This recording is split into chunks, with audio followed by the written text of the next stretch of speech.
tarde queremos compartir algo, quiero compartirte algo. Y es algo que yo he experimentado, que yo he pasado en mi vida y que sigo pasando en muchas ocasiones. Y es algo que quizá tú y yo nos vamos a identificar. Quizá tú te vas a identificar con esto y por eso te digo, vamos a ver, a escarbar un poquito en este tema. El tema se llama estancados, es estancados. ¿Qué significa eso? No sé si alguna vez has sentido que en tu vida las cosas se detienen, que las cosas no fluyen, que de repente alguna circunstancia, alguna situación se detiene y has sentido como que no avanzas en la vida. No sé si has tenido ese sentimiento, esa emoción de estancamiento, de pensar hasta aquí llegaron mis días, hasta aquí llegó mi tiempo, ya no hay más allá, ya no hay una segunda página en mi libro, ya no hay una nueva historia, esto ya se terminó. El estancamiento, y ahorita vamos a ver algunas causas de este estancamiento, es cuando en nuestra vida las cosas dejan de fluir. Realmente el significado de la palabra estancamiento se refiere cuando se suspende, se interrumpe, cuando se detiene, se para la marcha de algo. Y lo comparan como a un líquido, ¿verdad? Cuando tú ves a un río que deja de fluir, se dice que ese río está estancado. Cuando ves un conjunto de agua, ¿verdad?, que está detenida ahí por mucho tiempo, dices, esa agua está estancada. Bueno, lo mismo puede suceder en tu vida o en mi vida. Las cosas se pueden detener, las cosas pueden parar de fluir, las cosas simplemente paran y no sabes qué sucede. No sé si tú alguna vez has experimentado en tu vida ese estancamiento. Cuando yo buscaba algunas palabras sinónimas de estancamiento, encontré unas palabras no tan buenas y algunas de ellas horribles, pero eso realmente significa el estancamiento. Escucha algunos de los sinónimos de la palabra estancamiento: corrompido, deteriorado, estropeado, podrido, ¿verdad? No es una palabra que nos gusta mucho, ¿verdad? Pero es una palabra fuerte, pero muchas veces refleja una condición. Otra palabra es entorpecido, inmovilizado, y una palabra que quizá utilizaban nuestros abuelos, tullido, ¿verdad? Cuando estás así, cuando no te puedes mover, eso significa estancamiento. Es una parálisis que sucede, es algo que se detiene y que deja de fluir. Te quiero platicar en esta hora algunas cosas, algunas causas que pueden causar un estancamiento en nuestra vida.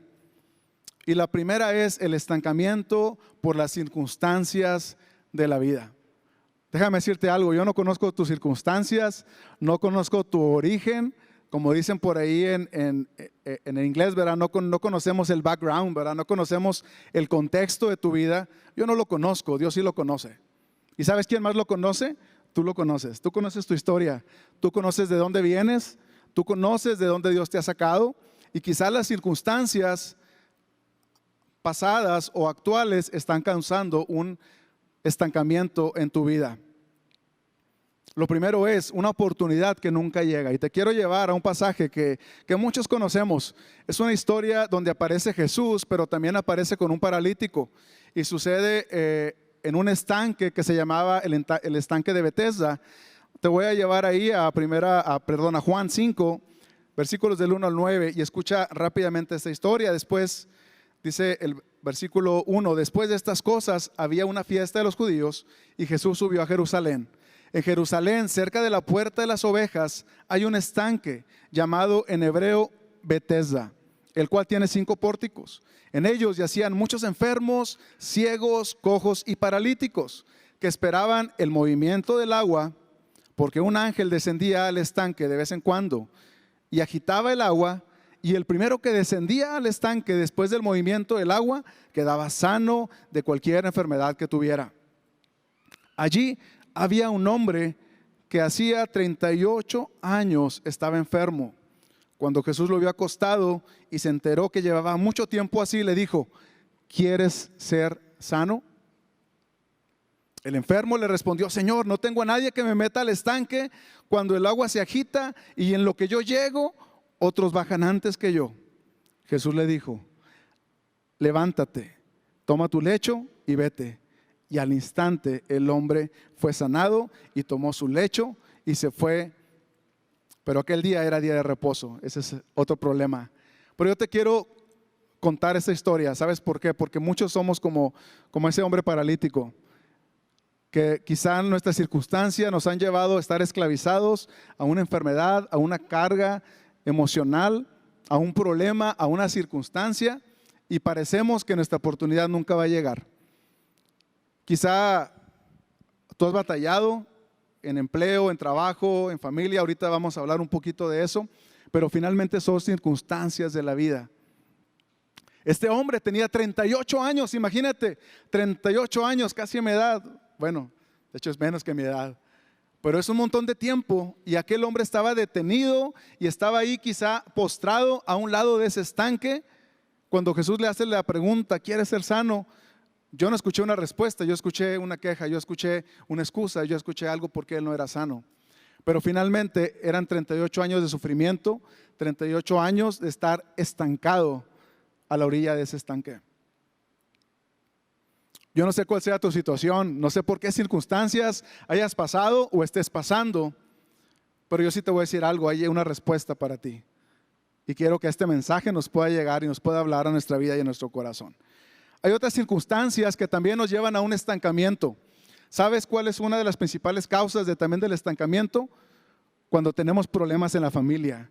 Cuando los problemas llegan a nuestra familia, nos causa conflicto, nos causa pruebas, sucede que también nos estancamos. Quizá tú sientes que tu familia está estancada. Familias complicadas. Yo no sé aquí si alguien dice que nunca ha tenido un problema familiar. Bueno, ya tenemos el primero, ¿verdad? Estamos mintiendo. Pero creo que todos hemos atravesado y pasamos por situaciones familiares.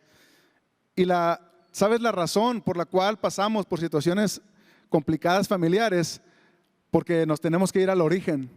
Y resulta que la primera familia que Dios estableció en la tierra tuvo problemas. Y tuvo problemas fuertes y serios. El primero de ellos fue la caída de la gracia de Dios en el pecado. Te quiero llevar rápidamente Génesis 3, 9 al 13. Y es la historia que muchos hemos leído y es la historia de Adán y Eva. Y dice el versículo 9, pero Dios el Señor llamó al hombre y le dijo, ¿dónde andas? ¿Dónde estás? Y él respondió, oí tu voz en el huerto y tuve miedo, pues estoy desnudo, pero me escondí. Ahí vemos la primera actitud de Adán al haber comido del fruto prohibido, al haber comido del árbol de la ciencia del bien y el mal. Lo primero que él hace, él se descubre en su desnudez, y lo segundo que hace es ocultarse, es esconderse. La primera actitud, ¿verdad?, que fue creando estas situaciones en la familia. Sucede otra cosa, entonces Dios le dijo, ¿y quién te dijo que estás desnudo? ¿Acaso has comido del árbol que yo le ordené que no comieras? ¿Acaso comiste del árbol prohibido? Y otra vez, yo no escucho una respuesta, yo escucho una excusa. Dice, y el hombre respondió, versículo 12, la mujer que me diste por compañera fue quien me dio del árbol. Platicábamos esta semana, estamos por ahí en un grupo de matrimonios y compartía Josué y nos decía, imagínate ahí a Adán, ¿verdad? Cuando Jesús lo confronta con su pecado, lo confronta con su maldad, con su desobediencia, lo primero que hace es una excusa. La mujer que tú me diste, ¿verdad? Le echó la culpa a la mujer, ¿verdad? ¿Quién le ha echado la culpa a la esposa, ¿verdad? Y lo segundo, le echó la culpa a Dios. La mujer que tú me diste, si no me lo hubieras dado, yo no hubiera pecado, ¿verdad? Yo estaba súper bien solo en esa comunión contigo, yo no hubiera pecado. Pero ahí ves cómo empieza el conflicto, ¿verdad? En querer ocultarnos, el querer mentir, el querer dar la responsabilidad a alguien más. Después contesta la mujer, dice el versículo 3, entonces Dios el Señor le dijo a la mujer, ¿qué es lo que has hecho? Y la mujer dijo, la serpiente me engañó y comí. Otra vez la mujer se ve confrontada, inmediatamente voltea a la serpiente y le dice, la serpiente me engañó y yo comí. Otra vez, ¿te das cuenta cómo comienza el estancamiento? Comienza con situaciones, con concesiones, con desobediencia, pero dejamos que entre la familia y las cosas no se van a poner mejor, se ponen peor. Te quiero contar rápidamente lo que sucedió ahí en Génesis 4, 3 al 5. Aparecen los hijos de Adán y Eva, a Caín y Abel, y resulta que hubo problemas y problemas fuertes con ellos. Dice el versículo 3, andando el tiempo sucedió que Caín llevó al Señor una ofrenda del fruto de la tierra Y Abel también llevó algunos de los primogénitos de sus ovejas, de los mejores de ellas. Y el Señor miró con agrado a Abel y a su ofrenda, pero no miró con agrado a Caín ni a su ofrenda. Y aquí escucha, ¿cuál fue la actitud de Caín? Y Caín se enojó mucho y decayó su semblante. Ahí vemos a un Caín que tuvo envidia de su hermano, inmediatamente puso una actitud, una carga en su corazón, hubo enojo, hubo tristeza, decayó su semblante, pero la cosa no terminó ahí. Dice el versículo 8, dijo entonces Caín a su hermano Abel: vayamos al campo. Y sucedió que mientras estaban ellos en el campo, Caín se levantó contra su hermano y lo mató. Wow, la primer familia establecida en la tierra y con broncas no chiquitas, problemas grandes. Yo te quiero hacer una pregunta: ¿cómo está tu matrimonio? Empezando por ahí, ¿verdad? ¿Cómo estás tratando a tu esposo, a tu esposa? Si tú eres soltero, no tienes una relación, ¿cómo está tu vida con tus padres? ¿Cómo está la vida con tus hermanos? ¿Cuántos Caínes de repente quisiéramos actuar así con los hermanos, verdad? Ven, te invito al campo, ¿verdad? Si tu hermano te invita al campo, no vayas, ¿verdad? Y más si está enojado. Vamos a continuar. Te quiero contar otro pasaje que muchos conocemos. ¿Has escuchado de los hijos de Saúl, de Elí? ¿Has escuchado de los hijos del sacerdote Elí? Ofnis y Fines. Eran, ¿cómo te lo puedo decir? Eran dos fichitas esos hijos de Elí, Ellos eran sacerdotes, eran establecidos, pero eran de lo peor. Dice el versículo 19, los hijos de Elí eran unos malvados y no reconocían la autoridad del Señor. No reconocían la autoridad del Señor. Otra familia de la Biblia donde hay problemas, donde hay circunstancias difíciles, donde hay un estancamiento. Elí era un buen hombre, pero nunca tuvo cuidado de sus hijos. Y esto terminó en la muerte de esos hijos por el pecado que estaba en ellos. Y el primer pecado, y lo dice la Biblia, era que no reconocían la autoridad del Señor. En 1 Samuel 8, el 1 al 13, aparecen ahora los hijos de Samuel. Samuel, si tú vas y lees un poco de la historia, los hijos de Elí eran tremendos, eran de lo peor. Entonces Elí toma a Samuel y lo educa como un sacerdote. Y Samuel había recibido el llamado de Dios de una forma audible, y él le sirvió y él se dedicó a servir a Dios. Era un hombre entregado, era un hombre justo, era un hombre que buscaba agradar a Dios. Pero a mí me llama mucho la atención algo, que los hijos de Samuel tampoco fueron los mejores. También tuvieron circunstancias. Dice este pasaje: cuando Samuel envejeció, nombró como caudillos a sus hijos para que guiaran al pueblo de Israel. Su primogénito se llamaba Joel y su segundo hijo se llamaba Abías. Los dos eran caudillos en Berseba, pero no siguieron el ejemplo de su padre, sino que se dejaron llevar por la avaricia, pues aceptaban sobornos y corrompieron la impartición de justicia. Wow, un hombre dedicado, un hombre que buscaba a Dios, un hombre que servía a Dios. Quizá podemos decir fue mejor padre que Elí, pero ves la respuesta de los hijos. No le estoy tirando a los hijos, ¿verdad? Ni a los padres, le estoy tirando al pecado que muere en nosotros, que lleva a nuestra familia a una circunstancia difícil. Hay otra cosa, hay otra circunstancia que nos afecta y que nos lleva a un estancamiento. Las finanzas, la economía, las deudas que nos consumen y que nos complican. Yo no conozco los estados financieros de ninguno de los que estamos aquí, y de veras lo respetamos mucho. Pero yo no sé por qué situación estés pasando, económica, financiera o de deuda, pero lo que sí te quiero decir que esto nos puede llevar a un estancamiento. El ver cómo tus finanzas no crecen, el cómo la semana, el cheque, la nómina, por más que la estiras, no llegas, y finalmente caemos en endeudamiento y nos lleva a una circunstancia difícil que nos sentimos estancados. Había un grupo de hombres que se sentían de esta manera. 1 Samuel 22:2. Eran unos hombres que se unieron a David y fueron a la cueva de Adulam, pero escucha qué características tenían estos hombres. Dice: luego comenzaron a llegar otros, hombres que tenían problemas o que estaban endeudados o simplemente estaban descontentos. Y David llegó a ser capitán de unos 400 hombres.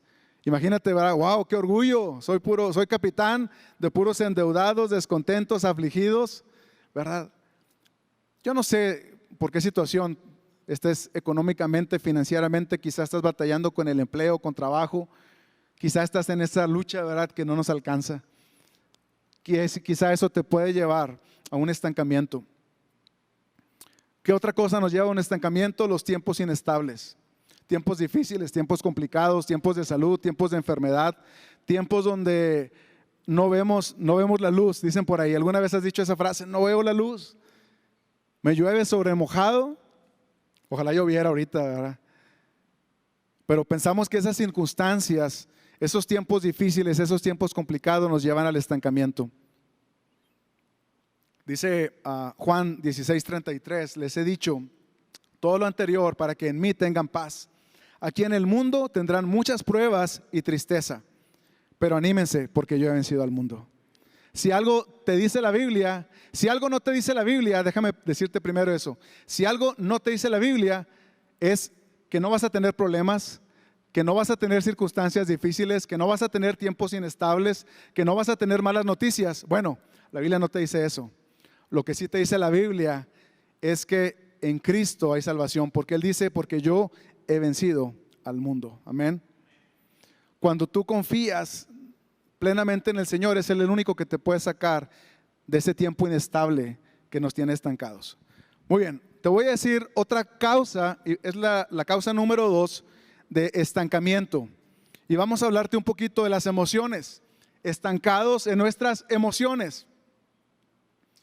Y para mí uno de los personajes que era muy emocional y pasó por muchas circunstancias en su vida complicadas fue David, el rey David. David es toda una historia, ¿verdad? Que se han hecho libros, novelas, películas de este personaje, pero que la verdad era un personaje tan emocional, pero era también tan entregado, tan apasionado, que su vida era así, ¿verdad? Era una montaña rusa, un roller coaster, ¿verdad? Iba arriba y hacia abajo. Yo no sé qué tan emocional seas tú, qué tan emocional has vivido. Muchas veces los hombres decimos, no, es que las mujeres son muy emocionales, ¿verdad? Pero como hombres también nos pasamos y yo creo que a veces también somos más. Yo lo que te quiero contar un poquito es cómo muchas veces podemos ser atrapados y quedar estancados en esas emociones, que no las superamos. Las emociones, no te estoy diciendo que sean malas, Dios las creó, Dios las formó, Dios las puso en ti y en mí, pero no las hizo para que por ellas decidamos, las hizo para que ellas nos indiquen a quién tenemos que buscar. Salmo 38, 1 al 11. En este salmo, ahí encuentro un montón de emociones por las cuales David tuvo que pasar. Y nos vamos rápidamente. Dice Salmo 38, versículo 1. Oh Señor, no me reprendas en tu enojo, ni me disciplines en tu ira. Tus flechas me han herido muy dentro y tus golpes me aplastan. Debido a tu enojo, todo mi cuerpo está enfermo. Mi salud está arruinada a causa de mis pecados. A pesar de que David fue un hombre conforme al corazón de Dios, él cometió pecados, él cometió errores. Él pasó por luchas, por aflicciones, por pruebas que lo llevaron en este estado de estancamiento por sus emociones. La primera emoción que encontramos aquí, la encontramos ahí en el versículo 4. La culpabilidad. Dice, mi culpa me abruma. Es una carga demasiado pesada para soportar. Culpabilidad. ¿Alguno de ustedes, algunos de los que estamos aquí, has pasado por la culpa? ¿Has sentido un sentido de culpabilidad fuerte por tu matrimonio, por tus hijos, por tu trabajo, por tu vida? La culpa nos consume, la culpa te desgasta. Segunda emoción o segundo efecto, el desgaste físico. Fíjate lo que dice versículo 5. Mis heridas se infectan y dan mal olor a causa de mis necios pecados. Me retuerzo atormentado por el dolor. Todo el día estoy lleno de profunda tristeza. Una fiebre galopante me quema por dentro y mi salud está arruinada. ¿Sabes que cuando nos estancamos en las emociones, tu cuerpo lo empieza a resentir? No solamente la pura emoción, o no solamente es algo que traemos en nuestra cabeza o en nuestro corazón, tu cuerpo empieza a resentir. ¿Alguna vez has sido sometido a mucho estrés? ¿Alguna vez has sido sometido a un desgaste emocional intenso? Tu cuerpo lo resiente y es lo que estaba declarando David. diciendo: mi cuerpo está infectado, tengo mal olor, me retuerce los dolores, estoy lleno de profunda tristeza, tengo fiebre, mi salud está arruinada. Yo no sé la condición con la que vengas en esta hora, pero quizá tus emociones te han llevado a ese punto que tu salud está quebrantada, tu salud está dañada. ¿Recuerdas las palabras que decíamos, sinónimos de estancamiento? Algo que está detenido, algo que está arruinado, algo que está podrido. Quizá estés pasando por ese desgaste físico. Ese desgaste viene acompañado de otra característica, el agotamiento. Escucha lo que dice: estoy agotado y totalmente destrozado. Mis gemidos salen de un corazón angustiado. Señor, sabes lo que anhelo. Oyes todos mis suspiros. Mi corazón late aceleradamente. Se me acaban las fuerzas. Estoy quedando ciego. Yo no sé si alguna vez has dicho: ya no puedo más. Ya no puedo más. Estoy cansado, estoy desgastado. Eso estaba experimentando David. Estaba agotado. Y fíjate cómo viene otro efecto, y también bien profundo y bien fuerte: el rechazo. Dice el versículo 11: mis seres queridos y amigos no se acercan a mí por temor a la enfermedad. Y dice: hasta mi propia familia se mantiene a distancia. ¿Has experimentado el rechazo? ¿Sabes cuál rechazo duele más? Duele muchísimo: el de la familia. ¿Alguna vez has sido rechazado? ¿Alguna vez has sentido cómo ni siquiera te quieren ver? ¿Alguna vez te has sentido cómo te quieren echar fuera? Y créeme que si alguien experimentó rechazo fue David. Recuerda que sus hermanos no lo querían, lo tachaban de muchas cosas, era despreciado, lo hacían a un lado. Él desde pequeño lo vivió, pero ahora, siendo un rey, habiendo hecho un montón de logros, un montón de conquistas, ahora estaba ahí retorciéndose de dolor en su angustia, en su dolor, en su enfermedad, y diciendo: me siento rechazado. Quizá el rechazo te lleve también a ese estancamiento. Salmo 38 dice: estoy al borde del colapso, haciendo frente a un dolor constante. ¿Te has sentido desgastado? ¿Te has sentido que estás al punto del colapso? Así se sentía David: estoy a punto del colapso. Dice otra versión: estoy a punto de caer. Sabes, cuando llegamos a ese punto, vienen pensamientos a tu corazón, vienen pensamientos a tu mente, vienen cosas a tu vida que te quieren hacer: ya no puedo más. Quieres aventar la toalla. Es más, pierdes el deseo de vivir. Esto nos lleva a otra cosa, a otro estancamiento, el estancamiento en nuestra fe. Y aquí quiero que pongas mucha atención, porque muchos de los que estamos aquí, muchos de los que llegamos a veces cada domingo, cada miércoles, a cada reunión, venimos, pero nuestra fe está estancada. Y no sé, a lo mejor ya no me van a volver a invitar a subir, pero Señor, tú sabes, ¿verdad? Dejamos, lo primero que experimentamos cuando nos estancamos en nuestra fe es que dejamos de vivir en el Espíritu. Dice Romanos 8, del 8 al 9: además, los que viven según la carne no pueden agradar a Dios, pero ustedes no viven según las intenciones de la carne, sino según el Espíritu. Si es que el Espíritu de Dios habita en ustedes, y si alguno no tiene el Espíritu de Cristo, no es de Él. Si tú quizás has dejado de vivir en el Espíritu, es porque estás dejando de lado el poder de Cristo en tu vida. Empezamos a vivir como este mundo. Es otra característica de nuestra pérdida de fe y de una fe estancada. Dice 1 Corintios 3 del 1 al 3, perdón: hermanos, yo no puedo hablarles a ustedes como personas espirituales, sino como a gente carnal, como a niños en Cristo. Les di a beber leche, pues no eran capaces de asimilar alimento sólido, ni lo son todavía. Wow, palabras bien duras, palabras bien fuertes, ¿verdad? Que está diciendo aquí Pablo a la iglesia de Corinto. Dice: porque aún son carnales. Pues mientras haya en ustedes celos, contiendas, divisiones, serán gente carnal y vivirán según los criterios humanos. ¿Sabes cuál es nuestro problema cuando empezamos a estancarnos en nuestra fe? Que nos olvidamos de los criterios de Dios. Nos olvidamos de cómo Dios nos quiere ver. olvidamos en quién confiar y estamos retrocediendo en el camino y empezamos a vivir con los criterios de este mundo. ¿Cuáles son los criterios de este mundo? La apariencia, el bien tener, el bienestar, el pararte enfrente del espejo y el decir, ese es mi Dios. Pero Dios no quiere eso. Dios quiere que voltemos hacia Él. Cuando perdemos nuestra fe es porque has olvidado a quién sigues y has dejado que en el trono se siente tu yo, el mí, mis problemas, mi circunstancia, mi situación, mi casa, mi dinero, mi familia, mi. Nos estamos alejando y estamos viviendo más como el mundo. Perdemos el gozo y perdemos la paz. Como el ciervo brama por las corrientes de las aguas, dice el Salmo 42, así clama por ti, mi Dios. Mi alma tiene sed de ti, Dios de la vida.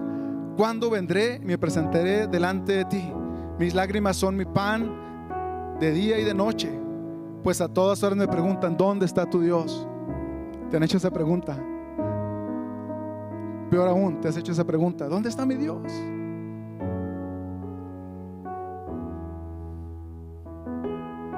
Dice, pienso en esto y se me parte el alma, dice David también. Me acuerdo cuando acompañaba yo a la multitud, cuando lo conducía hasta el templo de Dios, entre voces de alegría y de alabanza, entre la alegría del pueblo en fiesta. Sabes que si algo hacía David, es que él clamaba a Dios, él alababa a Dios, él seguía a Dios, él servía a Dios, pero muchas veces se detenía a observar, veía a la gente, veía al pueblo. ¿Y sabes qué sucedía? Que él quería que otros vinieran a él, él quería que otros vinieran a la casa de Dios y que adoraran.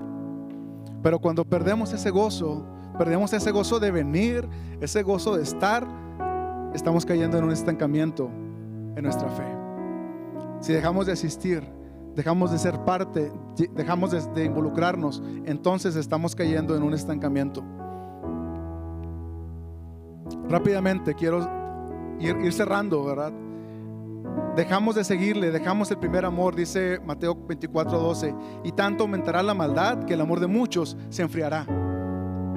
Quizá hay aquí gente que está fría, que hemos perdido el primer amor, y es algo que Dios le dice ahí a la iglesia en Apocalipsis 2:4, pero tengo contra ti que has abandonado tu primer amor.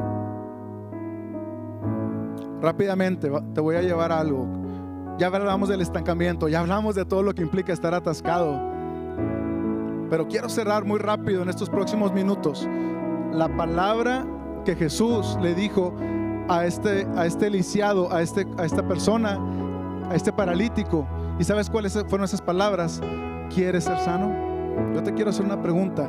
¿Quieres salir de ese estancamiento? ¿Quieres ser sano? Número 1, anhela el poder del evangelio manifestándote en tu vida. Anhela otra vez ese primer amor, esa necesidad, esa hambre y sed por conocer la palabra de Dios. Dice Romanos 1:16, porque no me avergüenzo del evangelio, porque es poder de Dios para salvación a todo aquel que cree. En primer lugar para los judíos, pero también a los griegos. Hechos 1:8, pero recibirán poder cuando el Espíritu Santo descienda sobre ustedes y serán mis testigos y le hablarán a la gente acerca de mí en todas partes, en Jerusalén, por toda Judea, en Samaria y hasta los lugares más lejanos de la tierra. ¿Sabes dónde está el verdadero poder? Está en Cristo, en el Espíritu Santo, en la palabra que Él va a depositar en ti.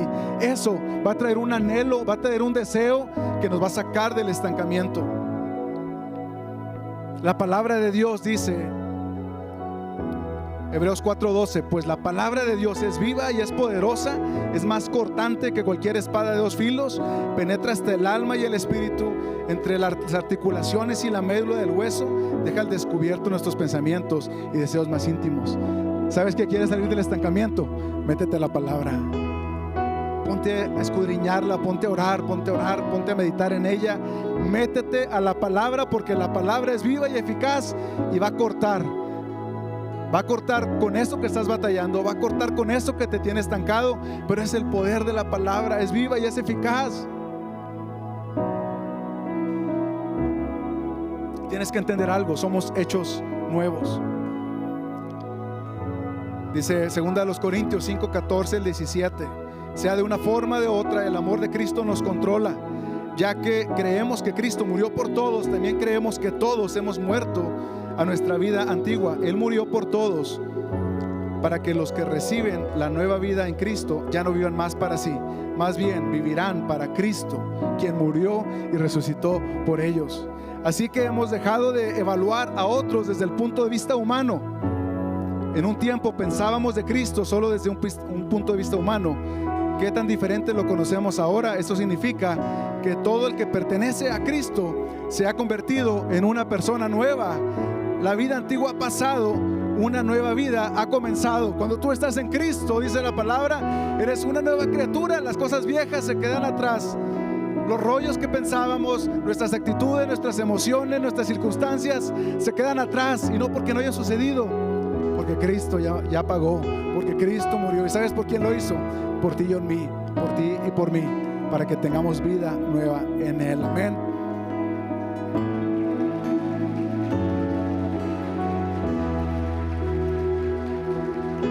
Dice Salmo 41:2. Yo puse mi esperanza en el Señor. El mismo David, que estaba afligido, que estaba angustiado, que estaba cansado, ahora vemos a un David lleno de fuerzas, porque dice: yo puse mi esperanza en el Señor. Él inclinó su oído y escuchó mi clamor y me sacó del hoyo de la desesperación. Me rescató del cieno pantanoso y plantó mis pies sobre una roca. Me hizo caminar con paso firme. Amén. ¿Y sabes quién es esa roca? La roca es Cristo. Amén. Una fe activa mantiene tu vida expectante al mover del Espíritu. Tienes que obedecer a la autoridad. Si tú quieres vivir una vida que se está moviendo, que está fluyendo, tienes que mantener tu fe activa. Pero ¿sabes cuál es el primer paso para tener una fe activa? La obediencia. Dice Hechos 5, 29 al 32. Te voy a leer rápidamente, solamente versículo 29. Cuando aquellos apóstoles estaban puestos enfrente del concilio, eran cuestionados, eran señalados por estar predicando el evangelio, se levantó Pedro y los apóstoles y respondieron: es necesario obedecer a Dios antes que a los hombres. Después me voy a brincar hasta el versículo 32 y dice: de esto somos testigos, y también el Espíritu Santo que Dios ha dado a quienes lo obedecen. Si tú quieres salir de esos rollos, si tú quieres salir de ese estancamiento, comienza obedeciendo al Señor. Comienza obedeciendo a lo que el Espíritu te está hablando, lo que te está diciendo en esta hora y en tu diario caminar. Porque en la obediencia hay bendición, porque en la obediencia hay conexión con Dios y hay respuesta también a Él ante las situaciones difíciles y complicadas de la vida, ante las cosas que nos dejan estancados.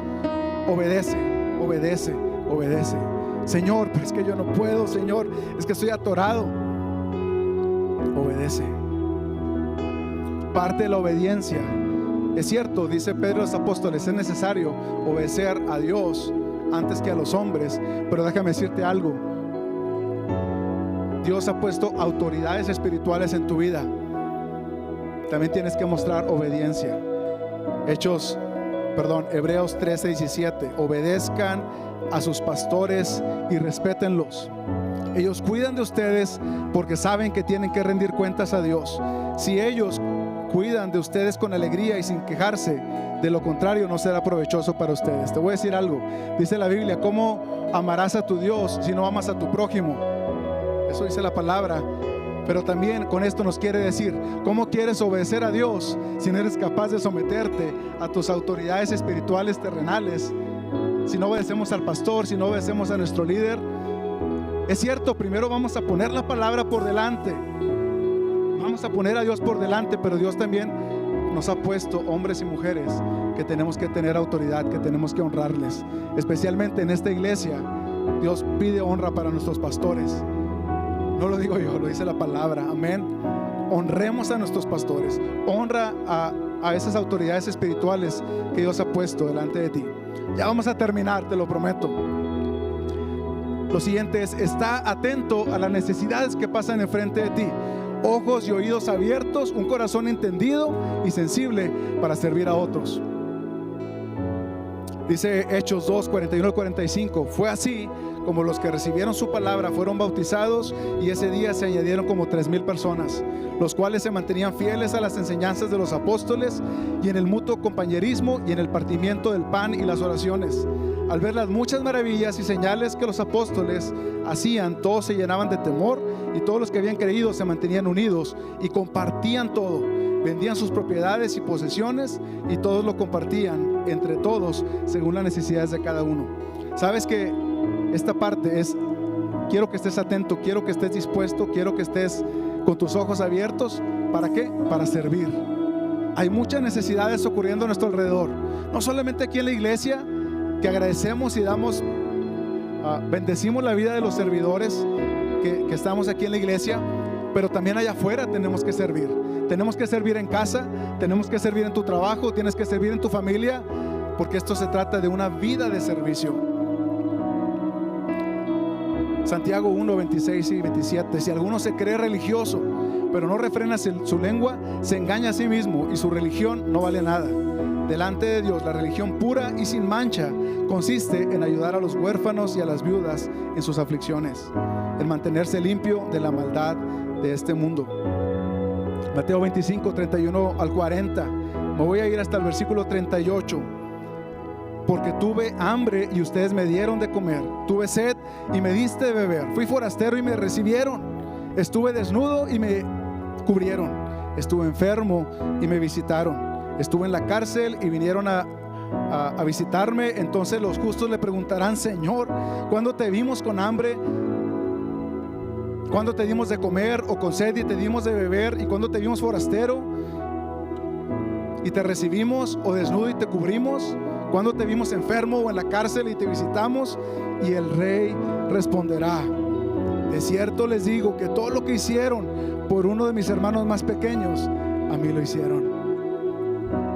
El servicio refresca tu vida, te da sentido de pertenencia al cuerpo de Cristo.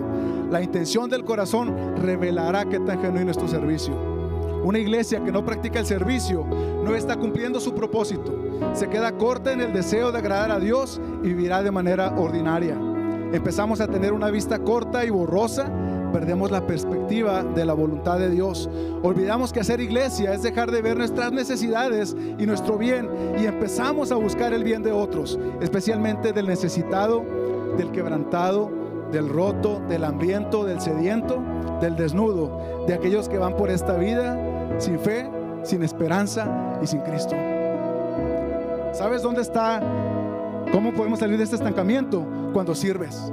Cuando le sirves a Dios, cuando le sirves a Cristo, cuando sirves a la iglesia, cuando sirves al necesitado. ¿Sabes por qué? Porque te olvidas de tus rollos, te olvidas de tu enfermedad, te olvidas de qué te duele. Simplemente sirves, porque sabes quién hizo las cosas por ti, sabes quién te rescató, sabes quién murió por ti, y lo haces por amor. Amén. Esfuérzate en la unidad del cuerpo de Cristo. ¿Sabes qué significa esforzarse en la unidad del cuerpo de Cristo? Estar aquí en esta mañana, estar ahí, estar disponible, estar dispuesto. Todos los días, dice Hechos 2, 46 y 47, todos los días se reunían en el templo y partían el pan en las casas y comían juntos con alegría y sencillez de corazón, mientras alababan a Dios y brindaban ayuda a todo el pueblo. Y cada día el Señor añadía a la iglesia a los que habían de ser salvos. Una invitación continua a que se agreguen otros al cuerpo de Cristo. No cierres las puertas. Mantén siempre una silla disponible en tu vida, en tu familia, en la iglesia. Sabes que cuando estamos haciendo iglesia, como estamos haciendo en este momento, cosas poderosas suceden, cosas grandes van a suceder, pero necesitamos estar dispuestos a hacer iglesia. No dejando de congregarnos, dice Hebreos 10, 24 al 25. No dejando de congregarnos como es la costumbre de algunos, sino que animémonos unos a otros, y más, con más razón, ahora que vemos que aquel día se acerca. Ponte de pie, estamos a punto de terminar. Dice Hebreos 12, 1 al 12, y esta es la última cosa que quiero compartirte. Derrota la apatía, derrota la indiferencia, derrota el orgullo o el egoísmo que puede haber en tu vida. Sabes que cuando dejamos eso y lo sacamos de tu vida, Vas a dar ese brinco, vas a salir de ese estancamiento, vas a sentir cómo las cosas empiezan a fluir, no por lo que tú hagas, sino por lo que Cristo ya hizo. Dice Hebreos 12, 1 y 2: por tanto también nosotros tenemos tan grande nube de testigos a nuestro alrededor. Liberémonos de todo el peso y del pecado que nos asedia, y corramos con paciencia la carrera que tenemos por delante. Fijemos la mirada en Jesús, el autor y consumador de la fe, quien por el gozo que la esperanza sufrió la cruz y menospreció lo oprobio, y se sentó a la derecha del trono de Dios. Dice Filipenses 1, 4 a 6: en todas mis oraciones siempre ruego con gozo por todos ustedes, por su comunión en el Evangelio desde el primer día hasta ahora. Estoy persuadido que el que comenzó en ustedes la buena obra, la perfeccionará hasta el día de Jesucristo. Amén. Amén.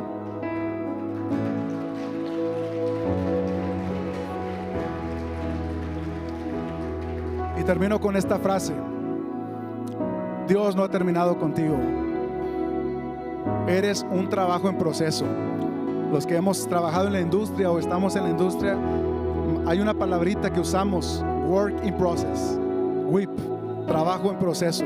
Déjame decirte esto: Dios no ha terminado contigo. No eres un producto terminado todavía. Estás en el proceso. Dios todavía no acaba con la obra que está haciendo en tu vida. Pero es necesario moverte de ese estado de estancamiento que muchas veces se ha vuelto nuestro estado y nuestra zona de comodidad. Es tiempo que salgamos de ese estancamiento. ¿Quieres salir de ese estancamiento? Vamos a orar en esta hora. Quiero que me acompañes, quiero que oremos.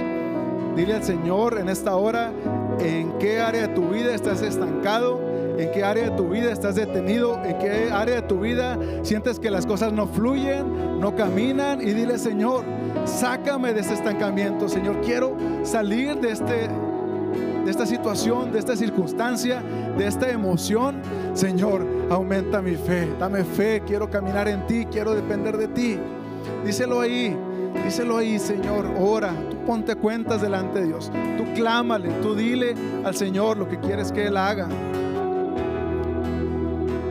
Si te tengo a ti, lo tengo todo, mi amado, mi tesoro. Fuera de ti nada deseo, Señor.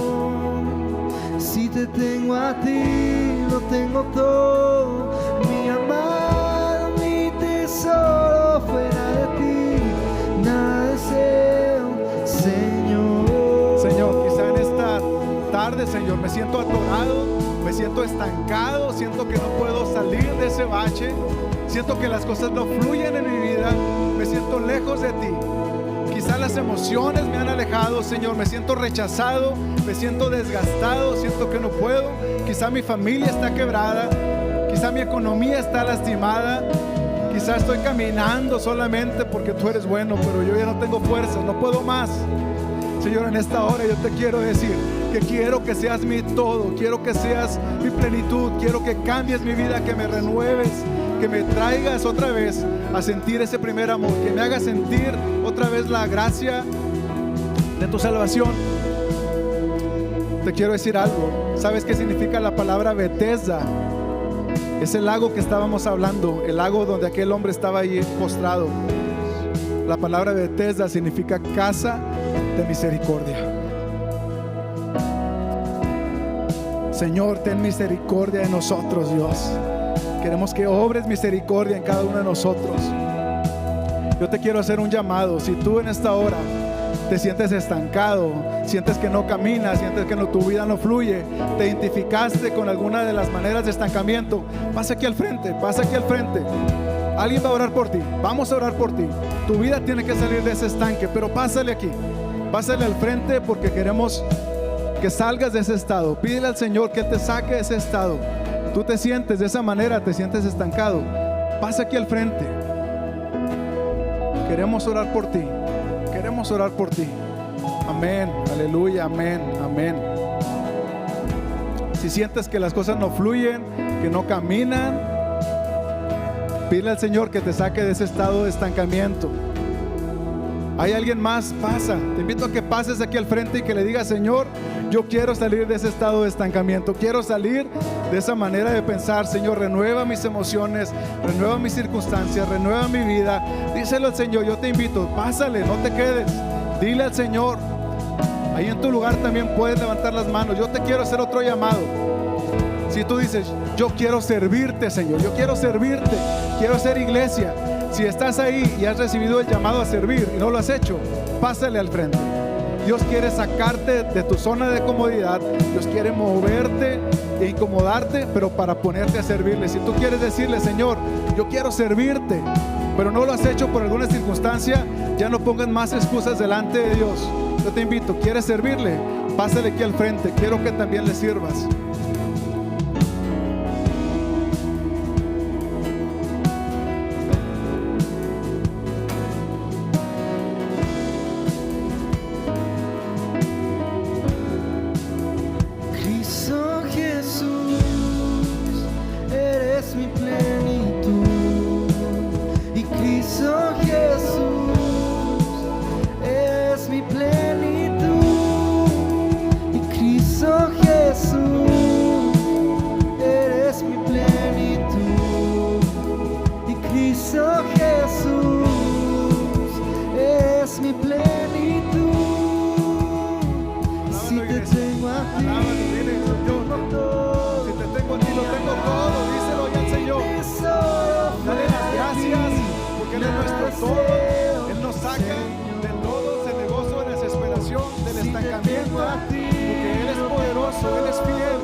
Tu libertad, queremos salir de ese estancamiento. Gracias, Señor, gracias, Padre. Era nuestra plenitud, Señor, dependemos de ti. Es mi plenitud. Levanta tus manos ahí, díselo.